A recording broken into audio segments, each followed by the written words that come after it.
Welcome to my channel தமிழில் civil உலகம்.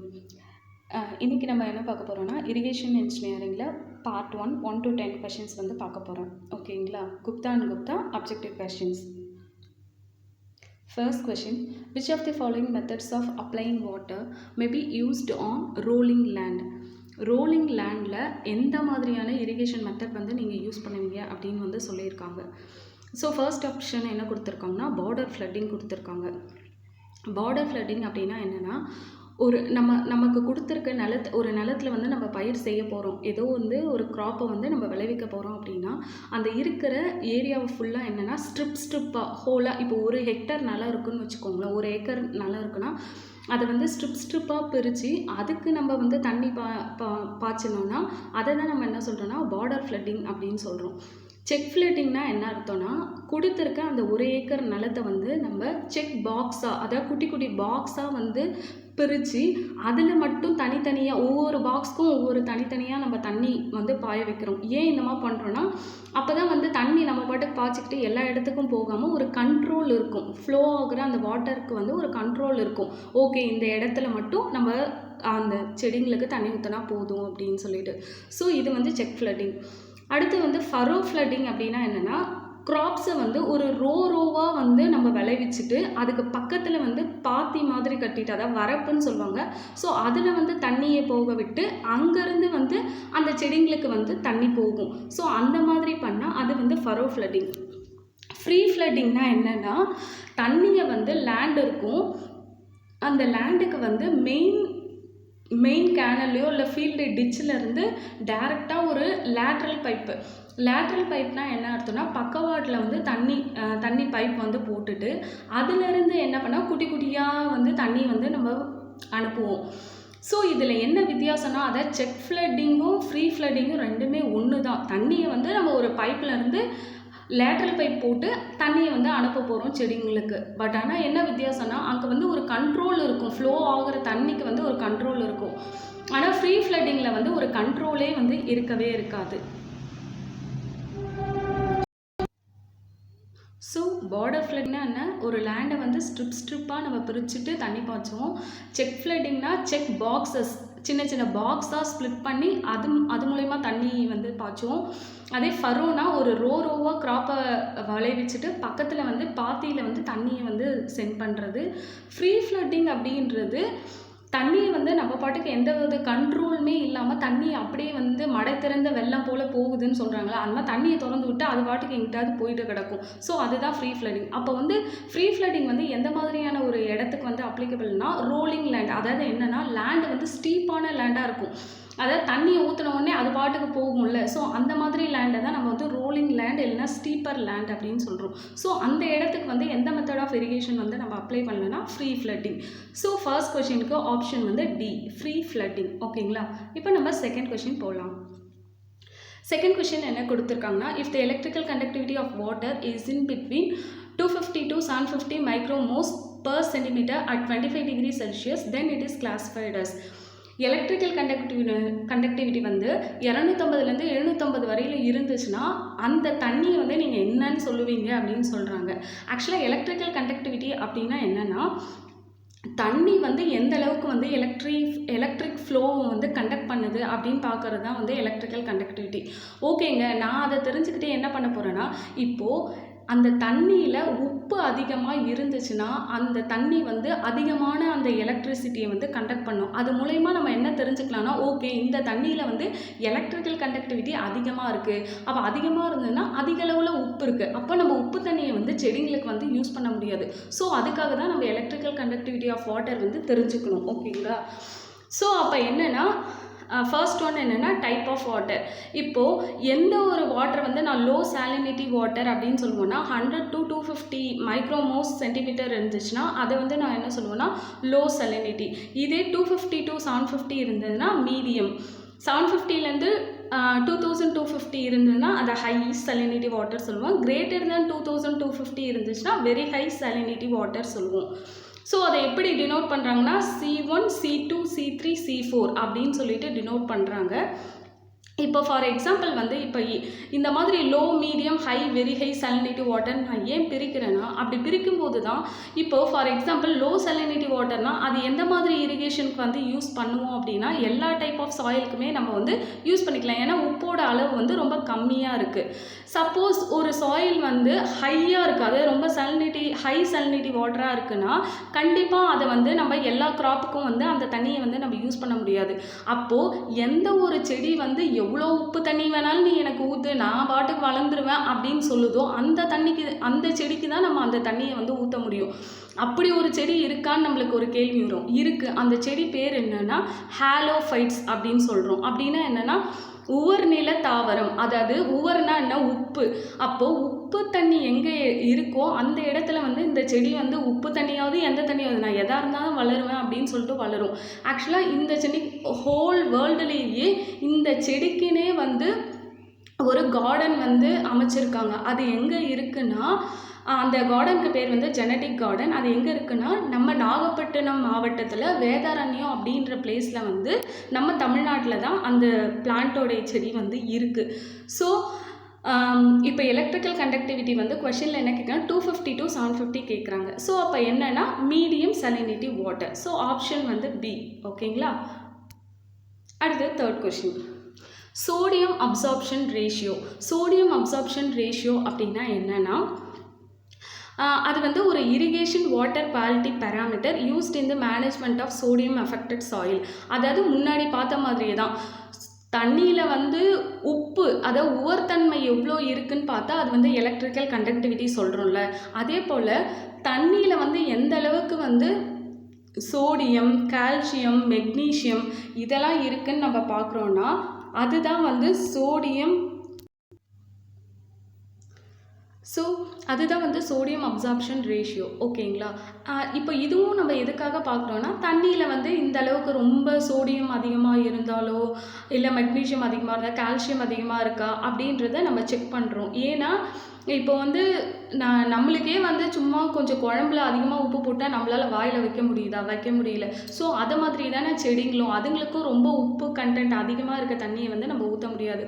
So அதனால தான் நம்ம வந்து சோடியம் அப்சார்ப்ஷன் ரேஷியோ வந்து கண்டுபிடிக்கிறோம். ஸோ இப்போ எஸ்ஏஆருக்கு ஃபார்முலா என்னென்னா Na + divided by √Ca2+ + Mg2+ divided by 2. So இதுதான் வந்து எஸ்ஏஆருக்கான ஃபார்முலா.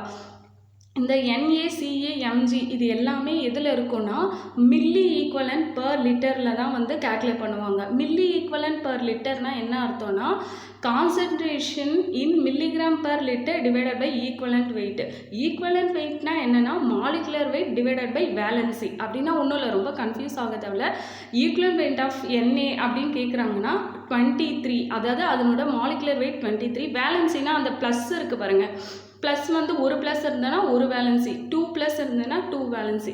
ஸோ அதால் டிவைட் பண்ண நம்மளுக்கு ஈக்குவலன்ட் வெயிட் வந்து நம்மளுக்கு கிடச்சிரும். ஸோ அவ்வளோதான். அப்போது சோடியம் அப்சார்ப்ஷன் ரேஷியோ வந்து என்ன அப்படின்னு கேட்குறாங்க. ஸோ இதுக்கு ஆப்ஷன் வந்து C, Na + divided by √Ca2+ + Mg2+ divided by 2. ஓகேங்களா. Next fourth question, the value of sodium absorption ratio for high sodium water lies between. So SAR வந்து கேட்குறாங்க, என்னென்னா வேல்யூஸ் கேட்குறாங்க. ஹை சோடியம் வாட்டராக இருந்ததுன்னா எஸ்ஏஆரோட வேல்யூ என்னன்னு சொல்லுங்கன்னு கேட்குறாங்க. ஸோ அதுக்கு நம்ம என்ன பண்ணணும்னா இந்த டேபிளர் காலம் பார்த்தாலே நம்மளுக்கு வந்து அது புரிஞ்சிடும். என்னென்னா லோ சோடியம் வாட்டர்னா 0 to 10, மீடியம்னா 10 to 18, ஹை சோடியம் வாட்டர்னா 18 to 26, வெரி ஹை சோடியம் வாட்டர்னா greater than 26. நம்ம செகண்ட் கொஷனில் பார்த்தோம்ல, அதே போல் தான் எலக்ட்ரிக்கல் கண்டக்டிவிட்டி இவ்வளோ இருந்ததுன்னா அது வந்து லோ சலினிட்டி வாட்டர், அந்த மாதிரிலாம் நம்ம ஒரு டேபிளர் காலம் பார்த்தோம்ல, அதுவும் இம்பார்ட்டன்ட், இதுவும் ரொம்ப இம்பார்ட்டன்ட். ஸோ அப்போ நம்மளுக்கு இங்கே என்ன கொஷனில் கேட்டிருக்காங்கன்னா ஹை சோடியம் வாட்டர் கேட்டிருக்காங்க. அப்போ பாருங்கள் தேர்ட் ஒன், அப்போ 18 to 26 அதுதான் வந்து ஹை சோடியம் வாட்டர். ஓகேவா. இதுவுமே நம்ம எதுக்கு வந்து தெரிஞ்சுக்கணும் அப்படின்னா, இப்போ ஃபார் எக்ஸாம்பிள் வந்து லோ சோடியம் வாட்டர்னா நம்ம எல்லா சாயிலுக்குமே யூஸ் பண்ணலாம். ஆனால் மீடியம் சோடியம் வாட்டர்னா கோர்ஸ் சாயிலுக்கு தான் நம்ம யூஸ் பண்ண முடியும். இப்போ வெரி ஹை ரொம்ப அதிகமாக அதில் வந்து சோடியம் கண்டென்ட் இருந்ததுன்னா கண்டிப்பாக அதை எந்த கிராப்புக்குமே நம்ம யூஸ் பண்ணவே முடியாது. So it is unsuitable for irrigation. So அந்த காரணத்துக்காக தான் ஓகே இந்த தண்ணியை நான் யூஸ் பண்ணலாமா வேண்டாமா அப்படின்னு தெரிஞ்சுக்கிறதுக்காக தான் இந்த சோடியம் அப்சார்ப்ஷன் ரேஷியோ வந்து நம்ம கேல்குலேட் பண்ணுறோம். ஓகேங்களா. ஸோ இதுக்கு ஆன்சர் வந்து என்னென்னா C option 18 to 26 high sodium water. ஓகேவா? நெக்ஸ்ட் 5th கொஷின், optimum depth of core watering for rice this கேட்குறாங்க. அதாவது கோர் வாட்டரிங்னா என்னன்னு தெரிஞ்சால் தான் ஆப்டிமம் டெப்த் எவ்வளோன்னு நம்மளுக்கு வந்து தெரியும். ஸோ கோர் வாட்டரிங் அப்படின்றது ஒன்றும் இல்லை, ரொம்ப simple. First watering is done when the crop has grown to about few centimeter. அதாவது நான் ஒரு விதை எடுக்கிறேன், அதை மண்ணுக்குள்ளே போட்டு மண்ணை நோண்டி அதுக்குள்ளே மண்ணுக்குள்ளே அந்த விதையை போட்டு நான் மூடி வச்சிடுறேன். மூடி வச்சுட்டு கொஞ்சம் தண்ணி தெளிச்சிடுவேன். அதுக்கப்புறம் கொஞ்ச நாள், ஒரு 3 நாள் 4 நாள் இல்லை ஒரு 10 days அந்த மாதிரி கழித்து என்ன ஆகுனா அப்படியே அதுலேருந்து கொஞ்சமாக துளிர் வரும். துளிர் வருது இல்லை, அந்த துளிர் வந்துட்டதுக்கப்புறம் அந்த செடிக்கும் நம்ம தண்ணி ஊற்றுறோம்ல, ஸோ அதை தான் நம்ம என்ன சொல்கிறோன்னா கோர் வாட்டரிங். அதாவது the first watering is done when the crop has grown to about few centimeter. few centimeterனா என்னன்னா ஒரு 3 சென்டிமீட்டர். நீங்களே சென்டிமீட்டர் ஸ்கேல் வச்சு அளந்து பாருங்கள். 3 சென்டிமீட்டர்ன்றது ரொம்ப ரொம்ப குட்டி. அப்படின்னா என்ன, நான் விதை போட்டுட்டேன், அதுலேருந்து துளிர் வருது, அதுக்கப்புறம் தான் ஓகே செடி முளைஞ்சாதானே தண்ணியே ஊற்ற முடியும். செடியே முளைக்காமல் நம்ம தண்ணி ஊற்ற முடியுமா? ஸோ அப்போ செடி முளைச்சி வந்ததுக்கப்புறம் நம்ம தண்ணி ஊற்றுறோம்ல, அதுக்கு பேர் தான் என்ன சொல்கிறோன்னா கோர் வாட்டரிங் அப்படின்னு சொல்கிறோம். ஸோ இப்போது தண்ணி ஊற்றிக்கிட்டே வரோம், கொஞ்சம் கொஞ்சமாக செடி வந்து வளர்ந்துக்கிட்டே வருது. ஸோ அந்த தண்ணி நான் மொத்தமாக அந்த செடி வளர்கிறதுக்கு எவ்வளோ ஊற்றுறேன், அதை வந்து டெப்த்தில் மெஷர் பண்ணுறதுக்கு பேர் தான் என்ன சொல்கிறோன்னா ஆப்டிமம் டெப்த் அப்படின்னு சொல்கிறோம். ஸோ அது வந்து ரைஸுக்கு, வீட்டுக்கு, சுகர் கேன், ஃபாடர் க்ராப்ஸ் அந்த மாதிரி ஒவ்வொரு க்ராப்புக்கும் ஒவ்வொரு வேல்யூ இருக்கும். ஸோ இப்போ ரைஸ்க்கு பார்த்திங்கன்னா 19 சென்டிமீட்டர், வீட்டுக்கு பார்த்தீங்கன்னா 13.5 சென்டிமீட்டர், சுகர் கேனுக்கு பார்த்தீங்கன்னா 16.5 சென்டிமீட்டர். ஸோ அவ்வளோ தண்ணி வந்து நம்ம வந்து மெஷர் பண்ணி ஊற்றணும் அப்படின்னு வந்து சொல்கிறாங்க. ஸோ அப்போது இங்கே என்ன கேட்டிருக்காங்கன்னா ரைஸ்க்கு தான் கேட்டிருக்காங்க. ஸோ அப்போ ரைஸ்க்கு என்ன 19 சென்டிமீட்டர், அப்போது அதை வந்து எம்எம்மில் தான் ஆப்ஷனில் கொடுத்துருக்காங்க. ஸோ 19 சென்டிமீட்டர்னா இன்டூ 10 போட்டால் நம்மளுக்கு வந்து 190 எம்எம் கிடச்சிரும். ஸோ இதுக்கு ஆப்ஷன் வந்து 190 எம்எம். So option C. ஓகேங்களா? Next 6th question, irrigation water having the concentration of Na plus Ca2 plus and Mg2 plus as 23 and 1 milliequivalent per liter respectively will be classified as. அதை என்ன சொல்கிறாங்கன்னா NA value, CA, MG மூணுத்துக்கும் value கொடுத்துட்டாங்க. என்ன நம்மளை கண்டுபிடிக்க சொல்கிறாங்கன்னா ஒரு தண்ணியில், ஒரு இரிகேஷன் வாட்டரில் வந்து இந்த அளவுக்கு வந்து சோடியமும் கால்சியமும் மெக்னீஷியமும் இருக்குது. அப்போ இந்த தண்ணி என்னவா இருக்கும், லோ சோடியமா இல்லை மீடியம் சோடியமா, என்ன தண்ணி அப்படின்னு சொல்லிட்டு நம்மளுக்கு கேட்குறாங்க. ஸோ நம்மளுக்கு ஏற்கனவே வந்து சோடியம் அப்படின்னாலே சோடியம் அப்சார்ப்ஷன் ரேஷியோ ஃபார்முலா தெரியும். ஃபார்முலா என்ன, Na plus divide by root of Ca2 plus plus Mg2 plus divide by 2. இந்த ஃபார்முலாவில் Na வேல்யூ 20, Ca வந்து 3, எம்ஜியோட வேல்யூ வந்து 1. ஸோ எல்லாத்தையும் சப்ஸ்டியூட் பண்ணோன்னா நம்மளுக்கு வந்து 14.14 அப்படின்னு ஆன்சர் கிடைக்கும். ஓகேங்களா? அப்போது நம்மளுக்கு 14, அப்போ 10 to 18 தான் நம்மளுக்கு என்ன தெரியும், மீடியம் சோடியம் அப்படின்னு நம்மளுக்கு தெரியும். அப்போ இதுவும் எதுக்குள்ளே இருக்குது, 14 அப்படின்ற வேல்யூ 10 to 18க்குள்ளே இருக்குது. ஸோ அப்போது இந்த தண்ணி கண்டிப்பாக என்ன தண்ணியாக இருக்குன்னா மீடியம் சோடியம் வாட்டராக இருக்கும் அப்படின்னு சொல்கிறாங்க. ஸோ இதுக்கு ஆப்ஷன் என்னென்னா மீடியம் சோடியம் வாட்டர், ஆப்ஷன் வந்து பி. ஓகேங்களா? Next 7th question, the relation between DT D in hectare per cumex, depth of water del in meter and base period B in days is given by. அதை என்ன கேட்குறாங்கன்னா relation between duty, depth of water delta, அப்புறம் base period B. அப்போ முதல்ல வந்து டியூட்டினா என்ன அப்படின்னு தெரிஞ்சுக்கணும், டெப்த் ஆஃப் வாட்டர்னா என்னன்னு தெரிஞ்சுக்கணும். டியூட்டினா ஒன்றும் இல்லைங்க, நம்மளுக்கு எவ்வளோ தண்ணி ஒரு செகண்டுக்கு வந்து 1 மீட்டர் கியூப் ஆஃப் தண்ணி வந்து நம்மளுக்கு கொடுத்தாங்கன்னா நம்மளால் எவ்வளோ நிலத்தை வந்து பயிரிட முடியும். இதை இன்னும் ரொம்ப சிம்பிளாக சொல்லணும்னு வச்சுக்கோங்களேன், எனக்கு நீ 5 இட்லி காலையில் சாப்பிட கொடுத்தீங்கன்னா நான் 100 குப்தா அண்ட் குப்தா கொஷின்ஸ் வந்து உங்களுக்கு படித்து முடிச்சிருவேன் அப்படின்னு சொன்னேன்னா அதுதான் வந்து டியூட்டி. அதாவது இவ்வளோ தண்ணி தந்தால் இவ்வளோ ஏக்கர் வந்து என்னால் பயிரிட முடியும். ஸோ அதுதான் வந்து டியூட்டி. டெப்த் ஆஃப் வாட்டர்னு வச்சுக்கோங்களேன், இப்போ அந்த இட்லின்றத நம்மளுக்கு நார்மலாக தட்டில் போட்டு கொடுத்தா தான் நம்மளுக்கு ஓகே 5 இட்லி அப்படியும். அதையே வந்து ஃபுல்லாக நம்மளை வந்து ஃபுல்லாக புட்டு போட்டு நிறைய பார்த்தோன்னு வச்சுக்கோங்களேன், ஒரு டம்ளரில் போட்டு பார்த்தா அது நிறைய இருக்குன்னு சொல்கிறோம்ல, அதை வந்து சென்டிமீட்டரில் மெஷர் பண்ணலாம். அப்போது ஒரு தண்ணியினோட அளவை வந்து சென்டிமீட்டர்லேயோ மீட்டர்லேயோ நான் என்னால் அளக்க முடியும்னா அதுதான் வந்து டெப்த் ஆஃப் வாட்டர் அப்படின்னு சொல்கிறோம். ஓகேங்களா? அடுத்து வந்து பேஸ் பீரியட். இப்போ பேஸ் பீரியட், கிராப் பீரியட் அப்படின்னா என்னென்னா ரெண்டுமே ஒன்று தான், பட் ஒரு சின்ன மைனர் டிஃப்ரென்ஸ் இருக்குது. கிராப் பீரியட்னா என்னென்னா நான் எப்போ விதைக்கிறானோ அப்போ நான் அப்போ நான் வந்து தண்ணி ஊற்றுவேன். அந்த நாள்லேருந்து லாஸ்ட்டாக நான் எப்போ அறுவடை பண்ணுறேனோ அந்த நாள் வரையில் நான் வந்து தண்ணி ஊற்றுறேன். அது எவ்வளோ நாள் அதை நான் ஊற்றுறேனோ அது வந்து நான் என்ன சொல்கிறேன்னா க்ராப் பீரியட் சொல்லுவேன். அதே பேஸ் பீரியட்னா என்னென்னா, தண்ணி நான் விதைக்கிறப்போ ஊற்றுறேன்.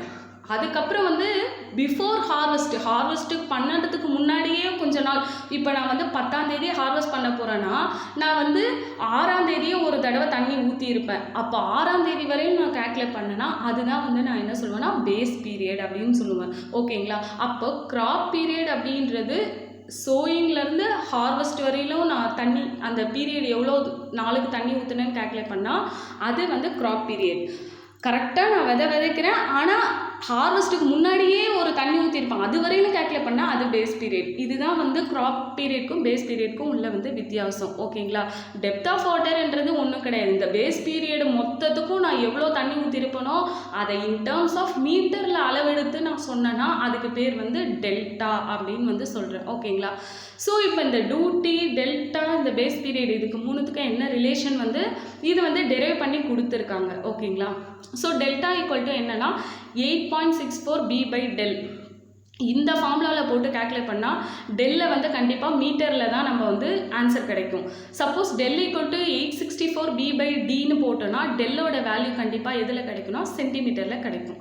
ஸோ இங்கே கொஷினில் நம்மளுக்கு என்ன ஆப்ஷன்னா பி ஆப்ஷன், அதாவது டெல் ஈக்குவல், ஏன்னா கொஷினில் டெல் வந்து மீட்டரில் கிடைக்கணும்னு சொல்லியிருக்காங்க. அப்போ டெல் மீட்டரில் வேணும்னா நம்மளுக்கு என்ன formula, del equal to 8.64 B/del. ஓகேங்களா? So option B. அடுத்து 8th question. The duty is largest. டியூட்டினா என்னன்னு சொல்லிட்டேன். இவ்வளோ கியூமெக்ஸ் நான் தண்ணி விட்டேன்னா நம்ம எவ்வளோ நிலத்தை வந்து பயிரிட முடியுமோ அதுதான் வந்து டியூட்டி. அப்போது இவங்க என்ன சொல்கிறாங்கன்னா டியூட்டி வந்து கொடுத்துருக்க இடத்துல எதில் வந்து அதிகமாக இருக்குன்னு கேட்குறாங்க. ஸோ இப்போது ஃபஸ்ட்டு வந்து இந்த டயக்ராம் பார்த்துக்கோங்க. ஒரு மெயின் கேனல், ஏதோ ஒரு இடத்துலேருந்து தண்ணி வருது, அந்த மெயின்லேருந்து டிஸ்ட்ரிபியூட்டருக்கு தண்ணி வருது, டிஸ்ட்ரிபியூட்டரிலேருந்து வாட்டர் கோர்ஸுக்கு தண்ணி வருது, வாட்டர் கோர்ஸ்லேருந்து ஃபீல்டுக்கு போகுது. வாட்டர் கோர்ஸ்னால் ஒன்றும் இல்லைங்க, ஃபீல்டு சேனல் இருக்குல்ல, அதை தான் வந்து டெக்னிக்கலாக வாட்டர் கோர்ஸ்னு சொல்கிறாங்க. அப்படின்னா இன்னும் தெளிவாக சொல்லணும்னா ஃபீல்டுக்கு தண்ணி வர்றதுக்கு ஒரு பைப் இருக்கும்ல, அதாவது டிஸ்ட்ரிபியூட்டர்லேருந்து ஃபீல்டுக்கு போகணுன்னா ஒரு பைப் வழியாக தானே தண்ணி போகணும், அதுக்கு பேர் வாட்டர் கோர்ஸ். அவ்வளோதான். ஸோ இப்போ இங்கே என்ன கேட்குறாங்கன்னா இந்த கொடுத்துருக்க main canal, distributary, water course, field, இந்த 4 இடத்துல டியூட்டி எந்த இடத்துல அதிகமாக இருக்கும் அப்படின்னு வந்து கேட்குறாங்க. ஸோ டியூட்டி எங்கே அதிகமாக இருக்குன்னா ஃபீல்டில் தான் வந்து அதிகமாக இருக்கும். ஏன் வந்து மற்ற இடத்துல, ஃபார் எக்ஸாம்பிள் இப்போ வாட்டர் கோர்ஸில் வந்து கண்டிப்பாக டியூட்டி கம்மியாக இருக்கும் அப்படின்னு ஏன் சொல்கிறோன்னா, டியூட்டி ஆஃப் வாட்டர்னா என்ன, நிறைய வந்து நம்ம பயிரிடணும் நிலத்தை. அப்போது எனக்கு மெயின் கேனல்லேருந்து தண்ணி வந்துக்கிட்டே இருக்குன்னா எனக்கு ஏதோ ஒரு வகையில் வந்து லாஸ் ஏற்படும். தண்ணி வந்து ஒரு வேளை லீக்கேஜ் இருந்து லாஸ் ஆகலாம், இல்லை கன்வேயன்ஸ் லாஸ் இருக்கலாம், ஏதோ ஒரு வகையில் வந்து எனக்கு லாஸ் வந்து நடந்திருக்கும். அதனால் எனக்கு வாட்டர் கோர்ஸில் வந்து டியூட்டி வந்து ரொம்ப ரொம்ப கம்மியாக இருக்கும். ஆனால் வாட்டர் கோர்ஸுக்கு பக்கத்துலேயே ஃபீல்டு இருக்கிறதுனால வாட்டர் கோர்ஸ்லேருந்து போகிற அந்த தண்ணி வந்து ஃபீல்டுக்கு பாயும்போது கண்டிப்பாக அங்கே இருக்க 100% தண்ணி நான் வந்து நல்லாவே கரெக்டாக ப்ராப்பராக யூஸ் பண்ணிப்பேன், அங்கே லாஸ் ஏற்பட வாய்ப்பில்லை. ஸோ அதனால தான் நான் என்ன சொல்கிறேன்னா ஃபீல்டில் தான் டியூட்டி வந்து அதிகமாக இருக்கும் அப்படின்னு வந்து சொல்கிறேன். ஸோ இதுக்கு ஆப்ஷன் என்னென்னா டியூட்டி வந்து லார்ஜஸ்ட் ஆன் தி ஃபீல்டு. ஓகேங்களா? B option. அடுத்து 9th question. The outlet discharge factor is the duty at the head of what அப்படின்னு கேட்டிருக்காங்க. அதாவது கொஷின் என்னன்னு பார்த்துக்கோங்க. அவுட்லெட் டிஸ்சார்ஜ் ஃபேக்டர் வந்து அது வந்து ஒரு டியூட்டி, அது எந்த இடத்தோட டியூட்டி அப்படின்னு வந்து கேட்குறாங்க. So the duty at the head water course is called as outlet discharge factor. இப்போ பார்த்தீங்கன்னா இந்த டயக்ராமில் வாட்டர் கோர்ஸ் சொன்னல, இந்த இடத்துல இருக்குல்ல டியூட்டி, இதுக்கு பேர் என்ன டெக்னிக்கலாக சொல்கிறாங்க அப்படின்னா அவுட்லெட் டிஸ்சார்ஜ் ஃபேக்டர்.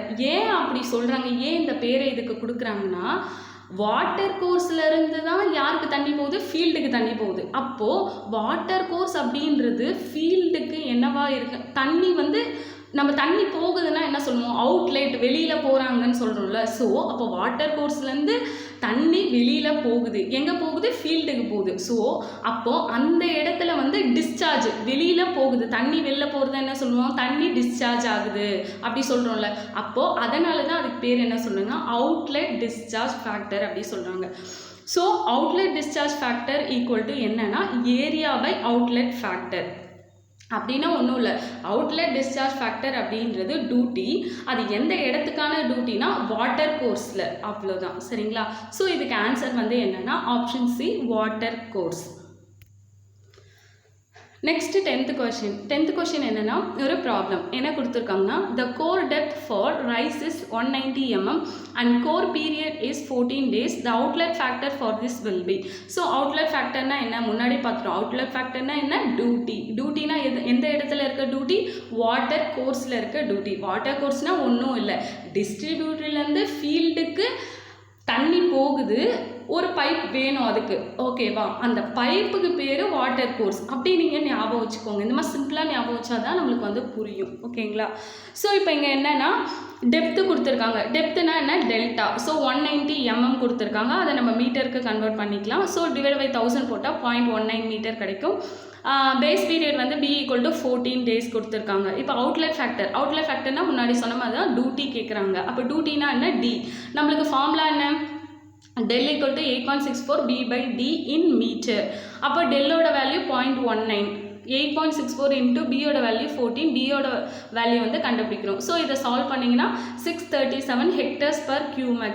Qmaxை தான் நம்மளுக்கு ஆப்ஷனில் என்ன சொல்லியிருக்காங்கன்னா மீட்டர் கியூப் பர் செகண்ட்னு கொடுத்துருக்காங்க. ஸோ இந்த கொஷனுக்கு ஆன்சர் வந்து option A, 637 hectares per meter cube per second. Okay friends, நம்ம 1 to 10 கொஷின்ஸ் வந்து இரிகேஷன் இன்ஜினியரிங்கில் பார்த்துட்டோம். அடுத்தடுத்த கொஷின்ஸ் வந்து நம்ம அடுத்தடுத்த வீடியோஸில் பார்க்கலாம். Thank you friends.